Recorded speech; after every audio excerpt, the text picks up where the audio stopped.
A small town newspaper once ran an obituary that said, Joe Thompson died suddenly, age 82, lifelong member of St. Michael's Parish, frequently disagree with sermons, but always return for donuts.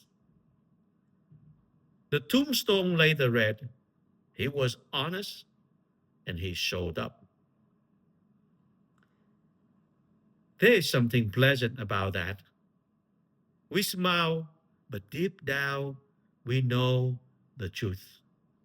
Honesty may not win friends, but it leaves a clear witness.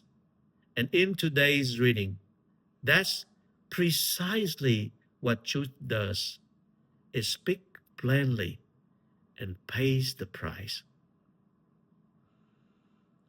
During the final year of the kingdom Judea, around 586 BC, when Babylonians under King Nebuchadnezzar, Judea, the southern kingdom, were on the verge of being conquered. The Babylonian Empire were already taken control of many neighboring territories and has begun to besiege Jerusalem. Jeremiah was a temple priest and a prophet during this turbulent time. He was tasked by God to deliver a hard message that Judea sins and rebellion against God would lead to its destruction.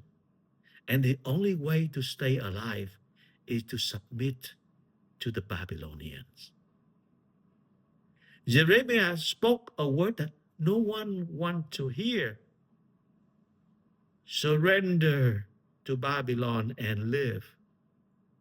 And for this, he was thrown into a cistern, cut off, silenced, condemned. Now, fast forward.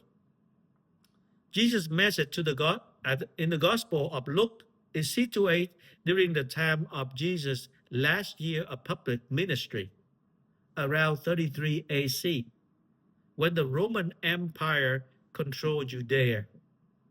The people were oppressed under Roman rule, and they have expectation about a Messiah who would free the country and bring peace by defeating the Romans.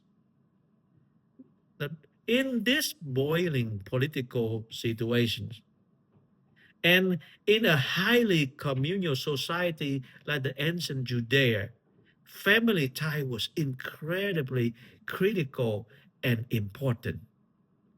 Jesus' words in Luke reflect a hard reality that his message would also cause division.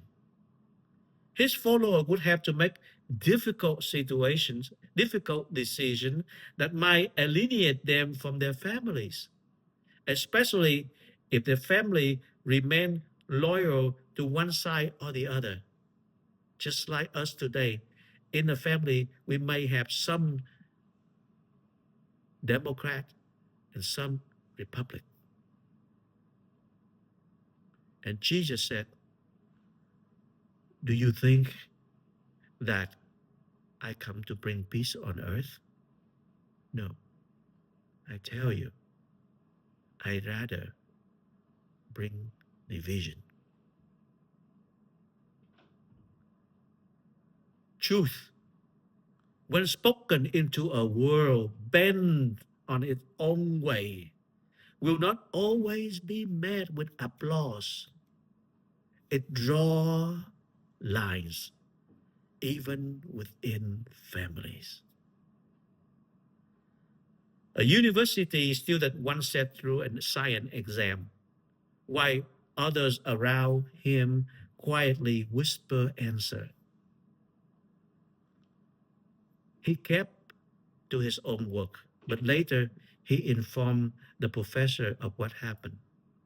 Not to punish other students, but to honor the truth. And the next day, he was shunned, labeled as traitor, and left alone. He had stood for what was right, but at the cost of approval, friendship, and comfort. Such is the price of integrity. Truth without love hardens, but love without truth deceives. The love that transforms is the love that costs. Jeremiah chains, Christ's cross, both bear the weight of truth's high cost. So what if standing for Christ means isolation? What if speaking the truth breaks your circle? What if doing what's right costs everything you once relied on? It may. It often does. But the cross has always been a narrow road. And the one who walked it before us now walks it with us. The truth may divide, but it also purifies. It calls out illusion. It opens way to healing and freedom. So let hearts be resolved. Let voices be clear. Let the courage rise where silence once ruled. For the truth of Christ is not just worth the cost, it is the very cost that saves. Amen.